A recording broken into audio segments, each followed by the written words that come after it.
She was one of the best known, most divisive figures on the right of the party, Attorney General and then Home Secretary twice. We are watching the hollowing out or fragmenting of the right of the Conservative Party, that great historic alliance which Kemi Badenoch is struggling to hold together. That could mean further problems ahead for both the Tories and Reform. If the British right wants to be certain of coming back into power at the next election, those parties may need an electoral pact. There would then be a broad, unofficial grouping on one side of politics, probably matched by a non-aggression pact on the other side between Labour and the Liberal Democrats. Neat and tidy. But Braverman, like Robert Jenrick, hurled such abuse at her old party, liars, spineless, useless, gutless, that for now any deal at all seems absurd. Meanwhile, keeping Andy Burnham out of contention in next month's by-election means that seat is likely to be won by Reform. Keir Starmer would then be blamed, which in turn would make a leadership challenge by Wes Streeting likelier still. What will the voters think? What will the other parties think? More than ever, I feel that our political future has become entirely unknowable. Every outcome, from Nigel Farage's reform sweeping the country with a massive parliamentary majority at the next election, right through to Keir Starmer surprising all the critics, hanging on and winning again, looks tonight entirely possible. These are not days to be too clever, certainly not clever. I guess it's time for serious politicians to stick to their principles, keep their nerve and remember the long game. I'm joined first tonight by Sir Ed Davey, leader of the Liberal Democrats. Did he think, having heard Braverman's harsh words, it was now impossible for the right of politics to unite? Well, I mean, on Braverman first, I think it's been surprising why she's waited so long. I think we've all been expecting this, probably even more so than the Jenrick defection. And increasingly, Reform are looking like a sort of Boris Johnson, Liz Truss Mark II, and that's a problem for them. In terms of the broad point you make about the right, I mean, broadly, they are clearly split. They clearly don't like each other.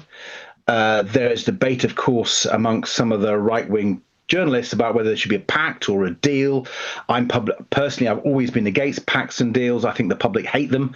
But I don't know whether they're up for that. They don't look like they get on very well. Let me ask you about whether there is a problem possibly ahead for your party, the Liberal Democrats, because as the Tories lose more and more people to the right, we could imagine the party swinging a little bit back more towards the centre-right, and we've had Ruth Davidson and others forming their new group inside the Tories.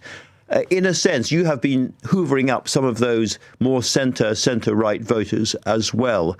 Are you now in a harder competition with the Conservatives if they move in your direction? Well, only time will tell, obviously. I don't quite see it like that. I mean, Ruth Davidson and Andy Street are the sorts of Tories who they share some of our values, respect for the rule of law, tolerance, decency. Don't always agree with them on everything, of course.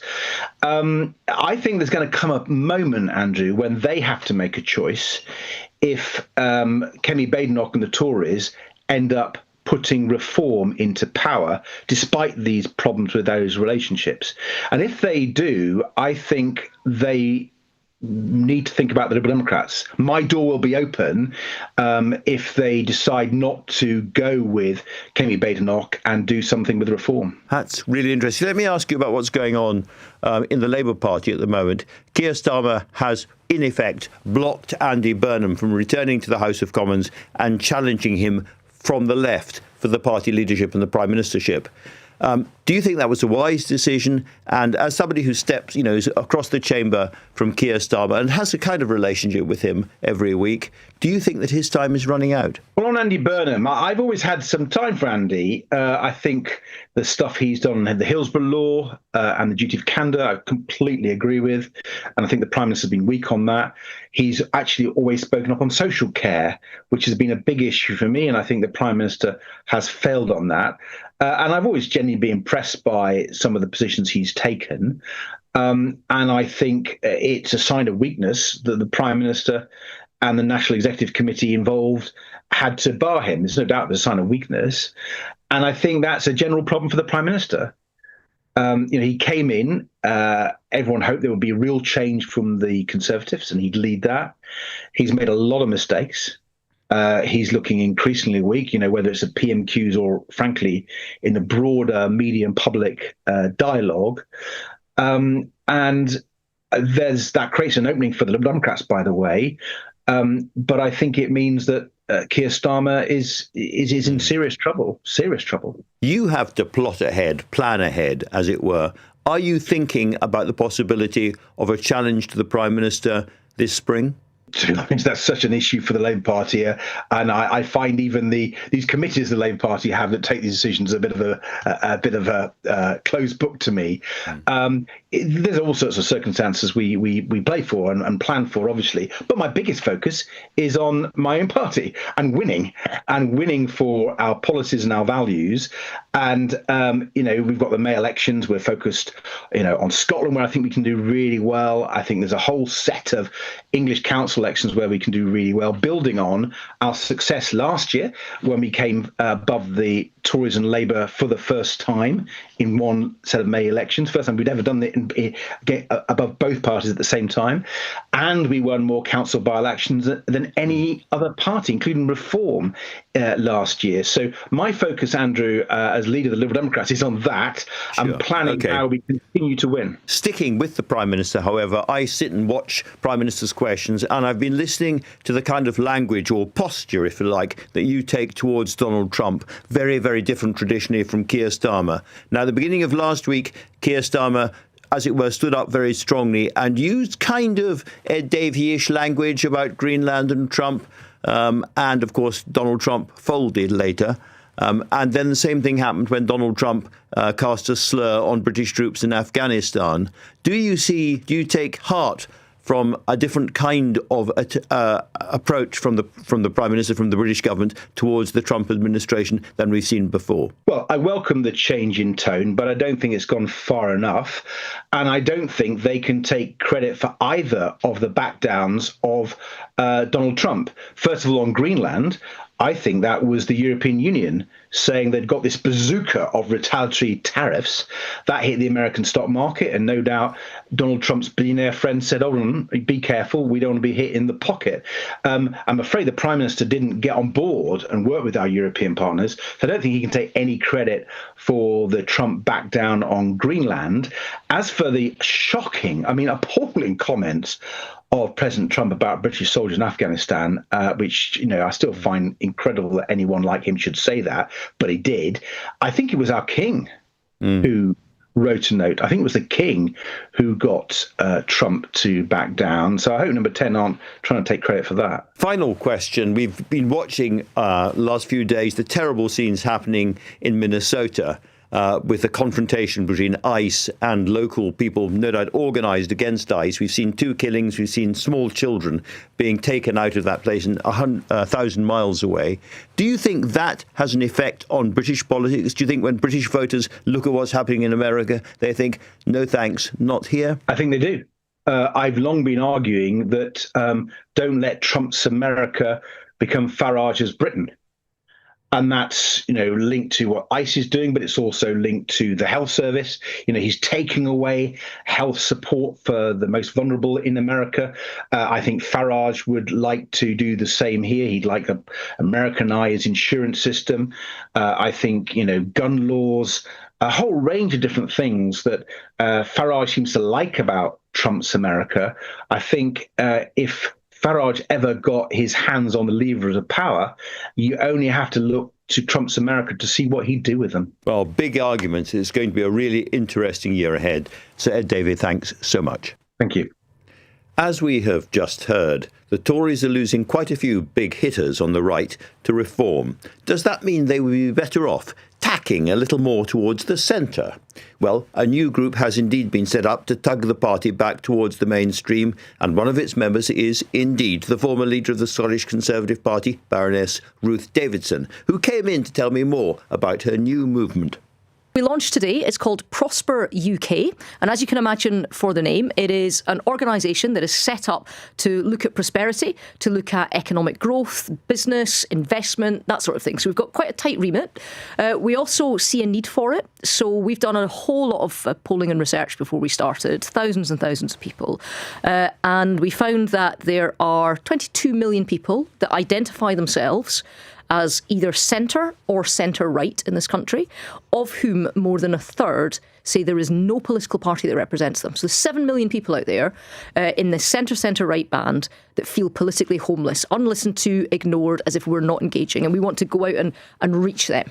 And so to put this perhaps slightly crudely, this is an attempt to bring the Conservative Party gently back towards the centre and the centre-right. Well, first of all, it's to generate ideas and practical problem-solving policies that will actually make people's lives better in this economic space. It's also about harnessing some of the politics from outside Westminster, because, I mean, if I'd been just a normal punter watching the news the last couple of nights, all I would have seen was defection this, Andy Burnham that, internecine warfare the other, all of this politics of personality.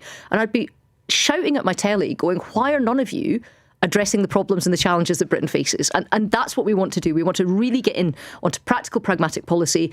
At our launch today, we had some really senior business people there. We want to work with business. We had the former head of the CBI, Rupert Soames. We had the chief economist to the Bank of England there, Andy Haldane. You know, there's people that want politicians to focus on getting Britain's economy motoring again. It does, I won't use the word centre, it does seem a bit more mainstream perhaps than some of the ways the Conservative Party has expressed itself recently. I noticed that Charles Moore, after the Robert Jenrick defection, said conservatism can't only be about immigration. Well, I think the issue that we have is that the poles of politics, if you call them that, the kind of the left and the right, the further out you go, the louder and louder the voices get. Sometimes the angrier the voices get too. And I think it is perfectly legitimate and a strategy. In fact, if I was probably the UK Tory leader, I would pursue as well, to try and get back as many voters that the party has lost to reform as possible. However, that we can't ignore that we lost thousands upon thousands of votes to Labour and the Liberal Democrats too. We also lost more seats to Labour and the Liberal Democrats. And in parliamentary politics, that matters. So having an offering for them, creating policy for them, as we're in opposition, building that policy platform, being able to evidence it and having some good ideas that will benefit the country, that's really going to help. Your party has always had to reach out in both directions, but because of the potency and the energy, frankly, behind reform recently, that's all we've been talking about, in a sense. So is your proposition that we need to talk about what has been, as it were, the traditional Conservative ground, public sector reform, tax, business growth, more than we have been recently? Well, yeah, and I have to say, I've seen over the last few months Kemi Badenoch talking more and more about business issues. Great, frankly, more of that. Absolutely more of that, because that is the sort of ground that you expect a Conservative opposition to make pragmatic policy interventions on and move a government rather than just talk to itself. And I think what's important is that people can see that we're there for the whole country. We want the country to improve. And frankly, you know, I've looked across the last couple of years, and I've got increasingly angry at Labour's doom loop, this talking Britain down, this sort of council of despair of the fact that the best times are behind us, and then Reform's sort of thesis that we just have to blow everything up. Actually, Britain's a brilliant country. We've got so much going for us. We've got so many resources, so many good people that are trying to work hard. They're trying to make their corner of Britain better. And they need a bit of help. They need people, they need the sort of policy that can help them start a business. They need the opportunities for the children, so the children don't want to move to another country to get to do what they want to do. Right. Like, we've got so much going for us, and we need to talk it up.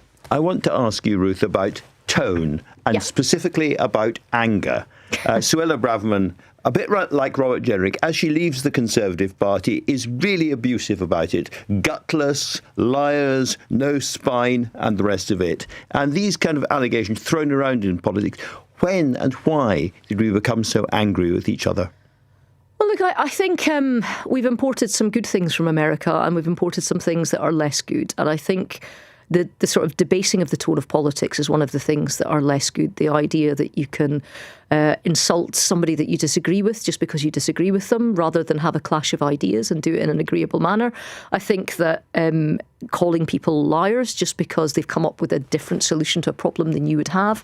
And I think the thing that really saddens me the most, actually, is that we don't give people the benefit of the doubt on the reason for believing something anymore. Like, I've been involved in politics in the front line now for over 15 years, and the vast majority of people I've come across, even those that I've disagreed with vehemently, believe in what they're saying, and they're doing it for the right reasons. And they're not necessarily bad people. No, absolutely not. And we just happen to disagree on either the diagnosis of the problem or the potential solution or how it would work or how it would work better.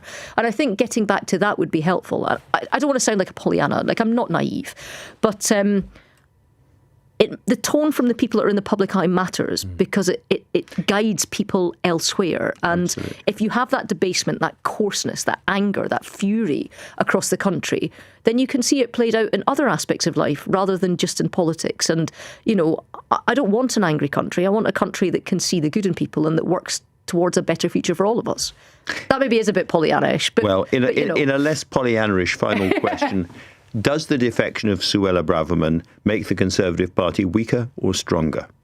I'm not sure that that's a binary question. I think in Suella's case, I know that she'd been on defection watch for some time. Her husband is very involved with reform.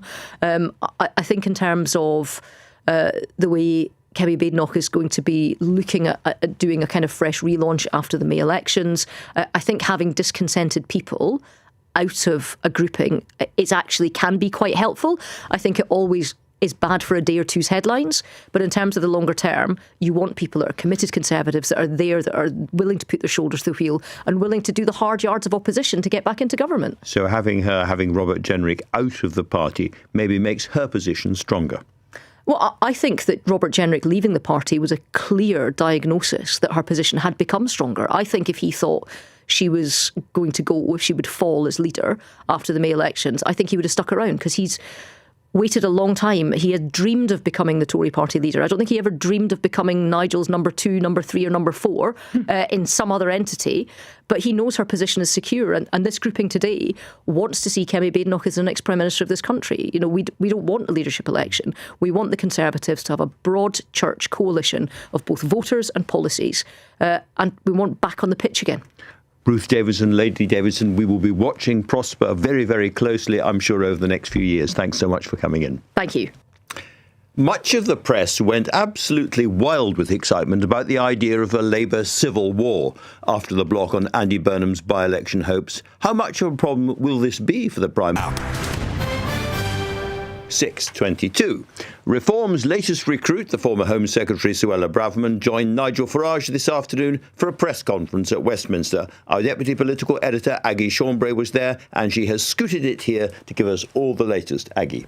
I have indeed, Andrew. So Nigel Farage opened up this press conference and Suella Braverman then took the stage. And to be honest, she really just went for the Conservatives. For several minutes, she talked about how she'd lost faith in them for many, many years and all of that. But one of the things that Nigel Farage said in that first bit was he basically said one of the things we don't want to talk about is this row with the Conservatives that we've had earlier today. And that was Tell us about the row. Well, go on. The Conservatives put out this statement after she announced that she was defecting, where they basically said that the Conservatives did all we could, this is from a spokesperson, to look after Suella's mental health. But she was clearly very unhappy. Now, this was criticised by numerous people across the political spectrum. That's below the belt, isn't it? I think really that's what a lot of people felt. So Nigel Farage said at the beginning, look, we don't want to talk about this. But there was one question, and this was Suella Braverman's response. Well, it is a bit pathetic. As I said, it says more about them than it does me. I'm not really going to dignify it. It's, I'm afraid, just more sorry signs of a bitter and desperate party that's in free fall. Yeah, and I thought the comments yesterday of Priti Patel were fairly extraordinary as well. Very extreme in every way. And I think these are the last thrashings of a dying political animal. I should say, though, Andrew, the Conservatives did then retract that statement, say that it had been put out in error, but I think a lot of the damage had already been done. The last thrashings of a dying political animal. Nigel Farage does know how to speak. Let's turn next to the highly controversial decision by the Prime Minister to block his rival Andy Burnham for standing in a by-election, returning to the Commons and perhaps challenging him. In a moment, I'll speak to Graham Downey, the MP for Dunfermline and Dollar. But first, let's go to Brian Leishman, MP for Alloa and Grangemouth, on the left of the party and a near neighbour of the former. Brian, great to have you in the show. First of all, what is your reaction to the decision by the Prime Minister? Because it was really his decision. Good evening, Andrew. Thanks for having me on. My initial thoughts were it was rather weak, it was insecure, and ultimately it was undemocratic, because it really should be up to the local members to decide on who their candidate should be. And there's got to be a dose of hypocrisy from the Prime Minister in that regard as well, because it was only, I think, 4 or 5 short years ago that he was in favour of the NEC not imposing candidates onto local parties. Of course, there's a lot of politics in all of this, and Andy Burnham is seen, rightly or wrongly, as a standard bearer for the left, or the soft left of the party, however we define them. Do you think the Prime Minister is trying to prevent, as it were, a bigger conversation about politics breaking out in the PLP? Well, I think some of the hallmarks of what we've seen in our first year and a half or slightly more in government has been that real hesitance to have internal policy debate and robust discussion within the Parliamentary Labour Party. And I think when we see some of the mistakes that the leadership has made, I would say that internal robust policy making and discussion would have saved a lot of these embarrassing U-turns. What I know is that on the doorstep in Scotland, because you've got these Holyrood elections coming quite soon now, the words Keir Starmer don't always provoke a warm welcome and to come in and have a cup of tea from voters. Indeed, he is very, very unpopular indeed. After what's happening, do you think that he is inevitably going to face a leadership challenge this year? I think there's a degree of inevitability about it. Yes, I do. I think that obviously the decision to block Andy Burnham's standing has been undemocratic, as I say, but also in self-interest. And there's no doubt about it, the Prime Minister is not Mr. Popular on the doorsteps. But what I will say is, as well, is we are a few months out now from massive set of elections in the Scottish Parliament. We've seen 2 decades of SNP failure, and I can certainly say that the Scottish Labour Party is united behind Anas Sarwar and trying to get him into Butte House. Absolutely. But in terms of the UK party, is there a candidate in the House of Commons now that you would like to go into number 10 to replace Keir Starmer? Within the House of Commons right now, I don't think so. I think when we look at the blocking of Andy Burnham is no doubt about it, is a talented and highly accomplished politician who has achieved an enormous time in his tenure in Greater Manchester, and there's no doubt about it, the Parliamentary Labour Party would be a stronger place with him in it, and therefore also a future cabinet, and the government and the country would benefit from that. Brian Leishman, thank you very much indeed for that. As promised, let's talk now to Graham Downey, MP for Dunfermline and Dollar, just down the Fife coast from Mr. Leishman's seat. Let's ask you first of all, Graham, do you understand the argument made by the Prime Minister, the most important bit of which is the Labour Party can't afford a Greater Manchester mayoral by-election? I think I understand the argument, Andrew, yes. I think to pick up something you said in your introduction, that the press were salivating and waiting for a contest between Andy Burnham and Keir Starmer. That, I think, in itself proves one of the reasons why the NEC was correct to take the very democratic decision it did under Labour Party procedures to not allow Andy to stand at this time. I think we would have had weeks, months of nothing but distraction, nothing but press stories about the psychodrama in the Labour Party. I think anything we can do to avoid that is something we should do. And to agree with one point that Brian just made there, we must make sure we have Anas Sarwar as the First Minister in Scotland in May. That should be the only thing that Scottish Labour MPs and activists and MSPs and candidates are thinking of. How do we overturn 20 years of SNP disaster on public services like health, transport, education, skills and lack of opportunity for young people? So for me, that's the main reason why I believe the NEC took the correct decision. I think Andy Burnham has done a fantastic job, is doing a fantastic job as Mayor of Greater Manchester. He's only halfway through this term. I think the things he can achieve in the next 2 years will be excellent as well. We should make sure he's got the ability to carry on and do that. Talking to some of your colleagues, one of the arguments they use is that, yes, in an ideal world, it would be better for Scottish MPs at the moment to have a different leader at Westminster, but it is now too late to try to make that change to have any effect on the Holyrood elections. Do you agree with that? I think, to be honest, the framing of the Scottish election is clear. This is not an election about the UK government. This is an election on devolved issues like health and education, and whether or not Anna Sarwar would be a better First Minister of Scotland than John Swinney. And the arguments on that are absolutely clear. John Swinney's been there for 20 years. He's been part of every single SNP failure that there's been, and I'm pretty sure I don't have enough time on this show to list all of them, Andrew. Anna Sarwar is but that's the choice that Scotland faces. Do you want Anna Sarwar as First Minister or John Swinney as First Minister? And anything that detracts from that, any time that I'm appearing on the press and talking about this rather than pointing out those differences, is an opportunity lost for my constituents to make the choice that they want to make to get a better service for devolved services, in particular in Scotland, for the future. Graham Downey, Brian Leishman, thank you both very, very much indeed for that. America is reeling after a second shooting by ICE in Minneapolis. How much damage are the president's immigration agents doing to his popularity? Time now, 6:29. Amelia Cox has your news headlines. The former leader of the Scottish Conservatives has told LBC disconcerted Tories leaving the party is helpful. 6:32. The killing and the protests in Minnesota have divided all America and may prove a turning point in President Trump's domestic reputation. Let's talk now to Brian Bax, the political editor at Minnesota Public Radio. Brian, thank you very much for coming on the show. I've seen on social media former members of the American military and people on the right of politics suggesting that what's been going on in Minneapolis is not just spontaneous demonstrations, but a kind of organised insurrection against the federal government and ICE agents. What would be your reaction to that? Well, if you watch some of the protests that have been happening around Minneapolis and the nearby areas for weeks, they've been largely peaceful. The images that are being projected on screen are, of course, of the clashes between federal agents and people who are upset about their presence here. But there were about 15 or 20,000 people who marched to Minneapolis on Friday, and it went off without a hitch. There, of course, like as you mentioned, there have been some cases where things have gotten out of hand. And right now, the Minnesota National Guard has been mobilized. There has been talk that the president of the United States might invoke the Insurrection Act. We haven't seen that yet, but things seem to be turning a corner today. Just explain to people listening what you mean by that. Well, for the first time, President Donald Trump has spoken by phone with Governor Tim Walz. There have been political adversaries for quite a while, and they both described the call in positive terms. The president said in his words that they seem to be on a similar wavelength, although he didn't get into what that was.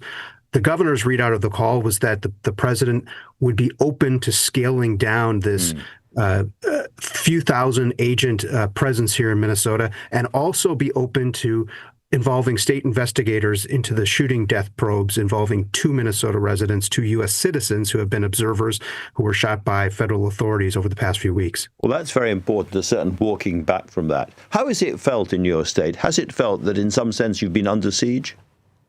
It's been a couple of months of really hard pressure on state authorities here. Not only the immigration presence, but there have been multiple investigations into state spending and state federal grants that come to the state. There have been the governor himself has backtracked and decided not to run for re-election after he had been running for re-election. And keep in mind, Tim Walz is a national figure. He was the vice presidential candidate for Kamala Harris. So that was a pretty big deal in itself. But it's been a lot of tension, frustration, anger, and just concern about there seeming to be no end in sight. So people today might take some positive feelings out of the fact that at least leaders of opposing factions are now talking. And Brian, do you believe that President Trump initially singled out the so-called refuge cities and parts of the country controlled by the Democrats for these operations? Well, the president has talked in no uncertain terms that he's not a fan of the immigrant type populations that have been in Minnesota. Of course, a lot of the focus has been on Somali American people of Somali descent, and Minnesota has the largest presence of those folks of anywhere in the country. Most are U.S. citizens, I should mention. So it's just a matter of what the perception is. But the president has been seeing some erosion in support of this mission by people in his own party. And so things seem to have shifted, at least over the past few days, since that second shooting. Really interesting, Brian Bax. Thank you very much indeed for talking to LBC tonight. The Home Secretary, Shabana Mahmood, this afternoon announced a shake-up of British policing, including our own version of the FBI, and an end to so-called non-crime hate incidents. She's getting rid of all of that because, as she told the Daily Telegraph about the police, I don't want them to be policing perfectly legal tweets. I want to make sure they're focused on the day job. Our reporter Fraser Knight's been following this story all day. Fraser, welcome. So there seem to me to be three important parts of what she said. She's reorganising the police forces, fewer local police forces, and some kind of overarching national organisation, the so-called FBI one. She's going to get rid of the non-hate crime things, and we can talk a bit about that. Let's go through what she's doing. Yeah, I mean, this is a huge overhaul of the way that policing works in England and Wales, Andrew, the biggest in 200 years as it's been described. And really, a lot of this is looking at some of the broken system that's been described by ministers and by sources in the Home Office and police chiefs, indeed, where they talk about not being able to focus on that day-to-day job, tackling antisocial behaviour, drug dealing, phone snatching, that sort of thing. And so this reorganisation is just one part of that, where it's actually let's reduce the number of forces, take away some of the national responsibilities that currently are held by each individual force, which they say is putting a burden on them to stop them doing that day to day. And this will go to this new national thing. I called it a kind of British FBI. I don't know what name they've got for it or how it's going to work. It's the British FBI is how Shabana Mahmood has been describing it to us as well. This will take over the responsibility for counter-terrorism investigations, some of the more serious and complex crimes like organised crime and gang crime, but also looking at, national policy around knife crime, around forensics, around helicopters and road policing. It's all going into this massive, massive centre, this big HQ, which has raised some concerns about accountability because it's going to have a new commissioner who will become the most senior police officer in the country. The police and crime commissioners locally, they're losing their jobs.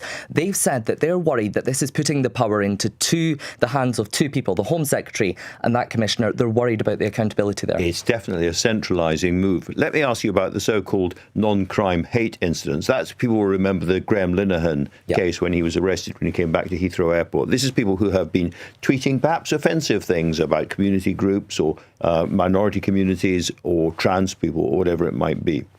Yeah, and, Shabana Mahmood and other sources have said, look, we need to have a common sense approach to this. She says when people are going after police are going after perfectly legal tweets, they are concerned because when they call up about their phone being stolen, there's no police officer who can come. And so as part of these reforms, they are looking again, there's a review going on just now into hate crimes and public order legislation, but also they're now setting, take away from that, they're setting this new target. If someone calls up and reports a crime, you've got to answer it within 20 minutes. Get to that crime scene within 20 minutes. It's an unofficial target that many forces have just now, but this will hold them to account, she says, because they want to see that neighbourhood policing protected. Very important. On the non-crime hate incidents, however, this has been something that's absolutely infuriated and outraged a lot of the right of politics, including people like Elon Musk and so on. The government's been under huge pressure, and there will be some people who say this is the government, as it were, folding under pressure. This is the latest U-turn. I think so. And, there are police chiefs as well who have also admitted, look, we get that this isn't a great look if we are having to investigate that. Non-crime hate incidents, by the way, were brought in so that they could gather, police could record a complaint that had been made, gather intelligence in case that built up to a more serious crime being committed. So, there is an argument that for some, they had a place. But now, when you have these high-profile cases like Graham Linehan, the creator of Father Ted, like Alison Pearson, the Telegraph journalist, they are being arrested and questioned when, as I say, people are complaining that other crimes are not being taken seriously enough. You had Mark Rowley, the Commissioner of the Met Police, actually say, I'm going to stop my force investigating them. And now the government, it seems, is set to scrap it completely. It's a really important rebalancing, however you see it. Fraser, thank you very much indeed for that. So is this another lurch to the right, another U-turn from a government which doesn't know who it is? Or is it a thoroughly sensible reaction to something going wrong in the wider culture? I spoke a little earlier to the former Assistant Met Commissioner and Police Chief's counter-terrorism lead, Neil Basu. Did he think that police forces would be happy to see the changes to these non-crime hate incidents? Well, I think the frontline police officer will be pleased to see it go. I think it's the law was effectively brought in, and certainly the policy was brought in post Macpherson, and also post a dreadful case up in Leicestershire, the Pilkington case, which saw a whole history of non-crime hate incidents occurring or creating tension in an area. And the whole point was it was there for local policing to assess whether or not that was going to create a crime or not. I think what's been turned on its head is this kind of overzealous policing of things which are free speech and not, and not against the law. And policing really shouldn't have any involvement in that. That doesn't mean it shouldn't be gathering intelligence on things that might be increasing tension.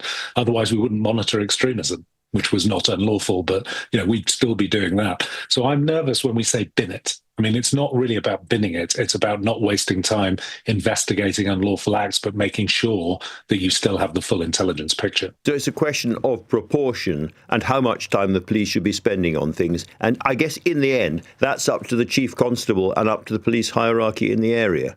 Overzealousness would come from them. Yes, and that's why I think the front line will be pleased that it will remove something from their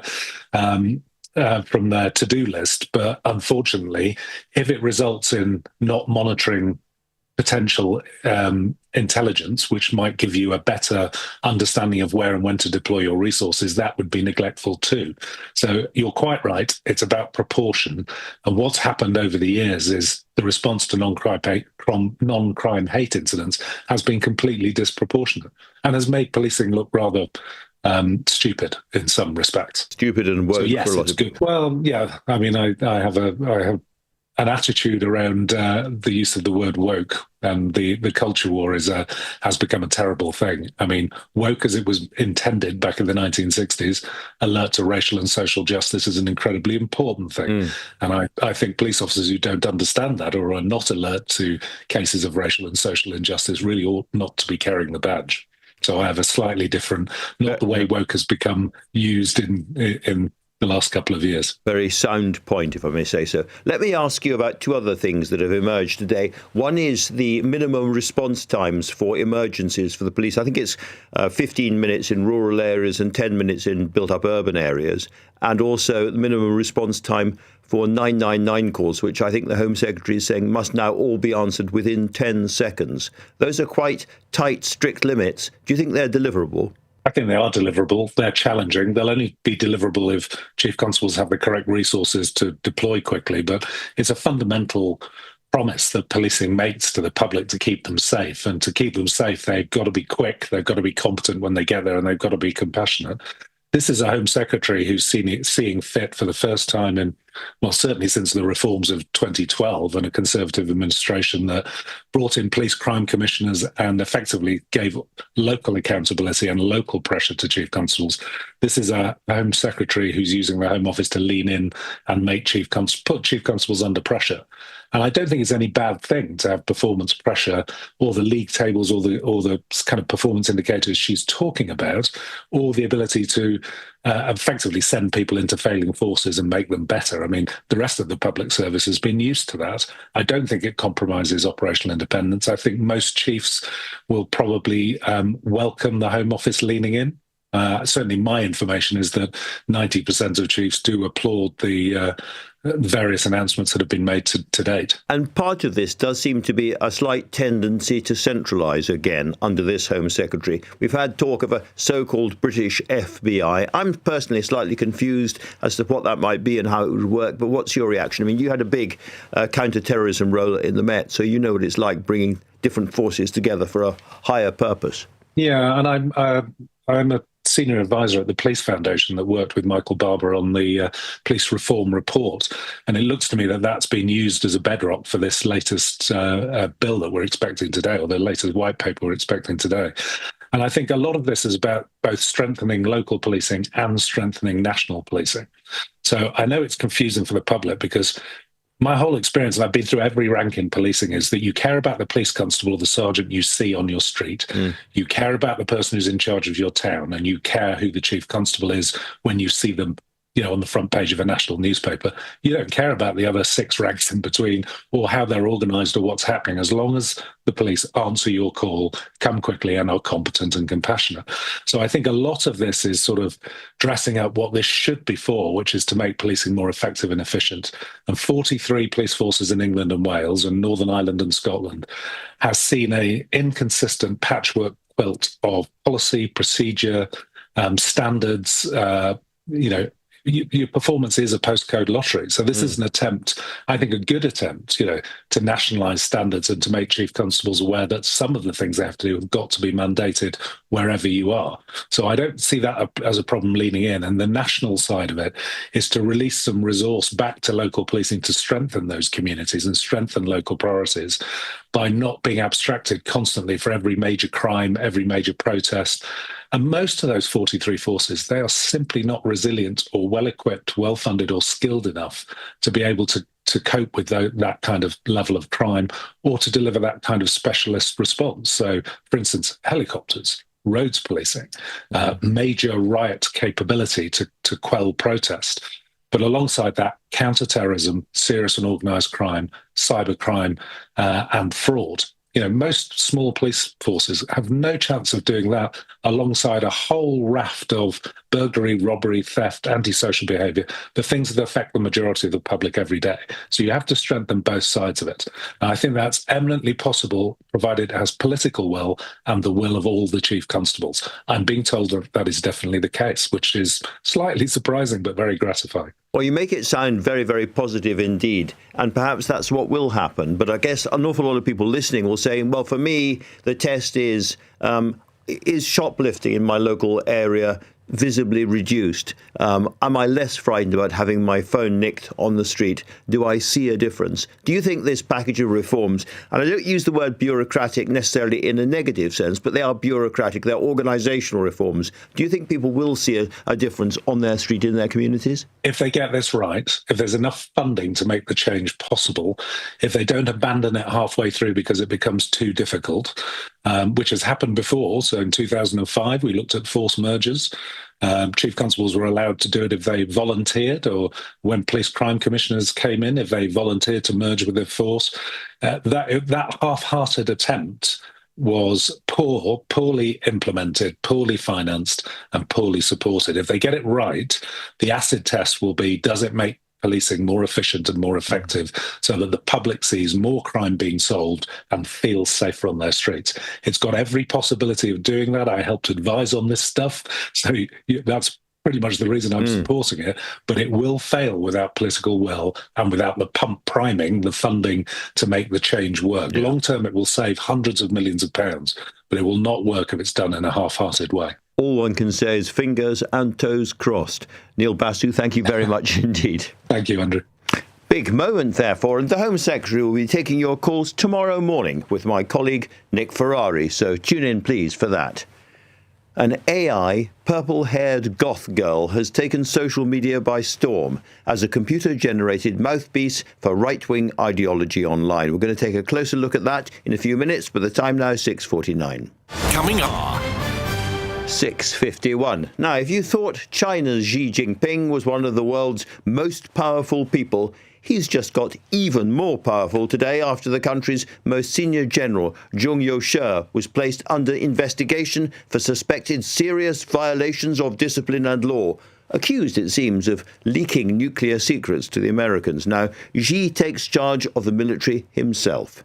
What does it mean for the future of Taiwan and of the Chinese People's Liberation Army? Let's talk now to Peter Mattis, author of Analysing the Chinese Military and former editor of Chinese Brief. Peter, thank you very much for talking to us tonight. This is clearly a big power move by Xi. How much was General Zhang a threat to him? First, thank you very much for having me, Andrew. On whether or not he was a threat to Xi Jinping, I think you have to say that Xi Jinping is a paranoid dictator, and he survived by perpetually suspecting his colleagues of undermining him. But Zhang was important because he was what counts for smart and professional inside the PLA. He was one of the last surviving veterans at the top of the command structure. He was sort of politically and sort of family-wise very connected into the system. So it wasn't just that he was professional and competent, it's that he had the political chops to make things stick. And I don't think that you could see him as someone who was challenging Xi Jinping for authority over the party, for running China. But what he was challenging was whether or not Xi Jinping's ambitious timeline for taking Taiwan or being ready to attack Taiwan in 2027 was even possible or desirable for the PLA. It's never a good thing for a military system when a dictator takes charge personally over the heads of the generals. I'm thinking the famous example being Stalin over the Red Army in the 1920s and 30s. Do you think this is bad news for the PLA? In one sense, I think there's another example that you should think about, which is Adolf Hitler and the Wehrmacht. But it is that Zhang Youxiao was trying to slow down and make sure that modernization was sort of deliberate, effective, and he actually had some of Xi Jinping's 2027 goals explicitly laid out in an essay last fall as something that the PLA could achieve in 2035. So I think he was one of those barriers to a kind of professional expertise. And anyone who's coming up in the PLA now is somebody who knows what the expectations are and knows what the consequences of not meeting those expectations. And the last thing, every time we've seen the PLA go into a use of force, whether you're talking about against the protesters in Tiananmen, whether it was Vietnam in 79 or Korea and other times before that, you've seen this kind of clamp down on the military leadership, an effort to make them politically reliable before combat. So the Stalin analogy is, perhaps a little too apt. There has been chatter online about a possible coup against Xi. From what you say, I suspect you don't agree with that, or you don't rate it very much. But what about the future of Taiwan? Is that changed at all by what's happened? Nothing has changed in many respects, right? The Chinese Communist Party is still in power. It still rejects the status quo, which is fundamentally an autonomous Taiwan or an autonomous Republic of China. Xi Jinping has been explicit about the goals of national rejuvenation.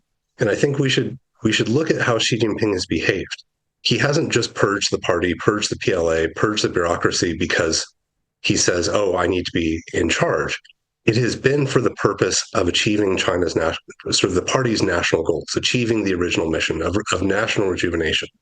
So when I see this, I look at something that makes the risk of war perhaps a little more likely because there's less professionalism, there's less sort of advice. And we would tend to look at a purge like this from our perspective by saying, well, actually, the PLA is not ready. Their leadership is in disarray. So maybe we can not think about this for a little while. And it's not thinking about it and not reacting in time that's going to make a window of opportunity persuasive. Peter, a mildly unsettling analysis of what's just happened. Thank you very much indeed for that. At the top of the show, we were talking about one female defector to the right, Suella Braverman. Let's end by talking about another, probably more influential one, Amelia. Amelia is an AI purple-haired goth girl originally created for an anti-extremism computer game generated by the Home Office, but now an increasingly outspoken anti-Muslim flag-waving so-called English patriot. She has become very popular, and here she is in action. Hi, I'm Amelia. I'm English, and I love England. I like having fish and chips and a pint at the local pub. I like Shakespeare and Dickens, Tolkien and Lewis, Harry Potter. I like pork, sausage and dogs and fashion.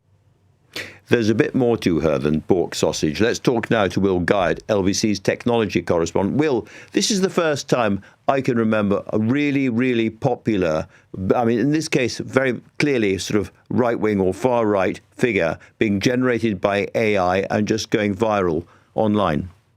Yeah, evening, Andrew. And what's incredible about this is the fact that it was first created for Prevent, to stop extremism, and it was designed for a sort of small-scale experiment in Yorkshire. But this character has essentially been taken over, and it's staggering that how quickly this has proliferated across the internet.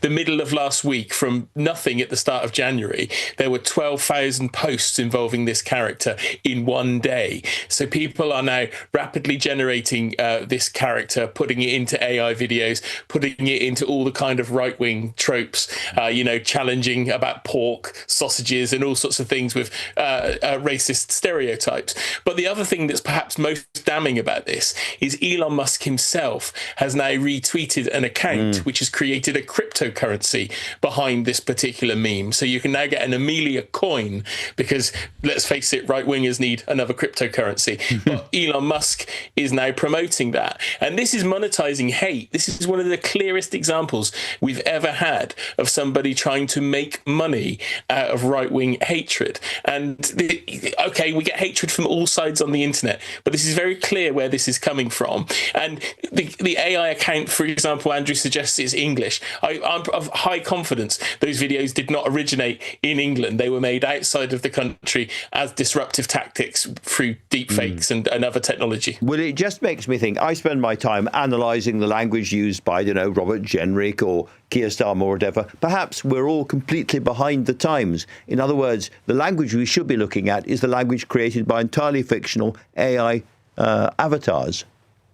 It's worrying, but I think we may be at a stage where this stuff is proliferating so heavily on the internet that has to be given some kind of consideration. And it's not just X, that's not the only platform where this stuff proliferates, but when the boss of that platform is retweeting an account using a meme and promoting a cryptocurrency, thereby, hopefully making people money on the back of this, we're in a very, very strange place when it comes to attitudes and how our social networks are being used. I'd say a dark place as well, and something that we really have to pay more attention to. Will Guyatt, thank you very much for talking to me. If you've missed any of today's show, you can listen back on our free Global Player app or the new LBC app, where you can stay up to date with all the latest news and opinion. You can put your news categories in the order you would like them. You can pause, you can rewind live radio, and you can listen to a range of podcasts. So download the all-new official LBC app for free from your app store now. Coming up at 10 on LBC, it's Ben Kentish. But right now, it's time for Ian Dale. Thanks, Andrew.